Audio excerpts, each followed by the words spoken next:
اسمعيني، صحتك تستاهل. لو كل يوم بتبدأي صباحك بقهوة نستنى، وفي بديل أهدى وأنظف وأقوى اسمه الماتشا. عايزاكي تعرفي الفرق ده كويس.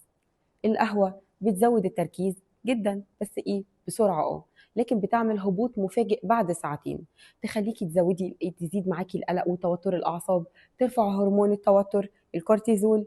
لكن الماتشا فيها كافيين برضو، لكن الجسم بيمتصه ببطء. فده بيعمل ايه، يخليكي على مدار اليوم طاقتك ثابتة من غير انهيار. غير كده كمان غنية بالانتي اوكسيدنتس، فيها مادة اسمها الاليسيانين. دي بتعمل ايه، بتهدي الأعصاب وتخلي تركيزك أهدى وأطول. الخلاصة، القهوة طاقة مفاجأة وتعب بعدها. الماتشا تركيز هادي، طاقة بتدوم بالساعات. طيب المفروض ان انا اسيب القهوة؟ لا طبعا، بس جرب تدخل الماتشا في روتينك، ولو يومين بس في الاسبوع هتجرب الفرق ده بنفسك. تابعني، معاك الدكتورة التغذية علاجية وصحة عامة، واختار الأصح مش الأشهر. وقولي في الكومنت انت من اي تيم، تيم الماتشا ولا تيم القهوة؟ لايك وشير واشتراك ليصلك كل جديد عن الصحة ليكي ولعائلتك.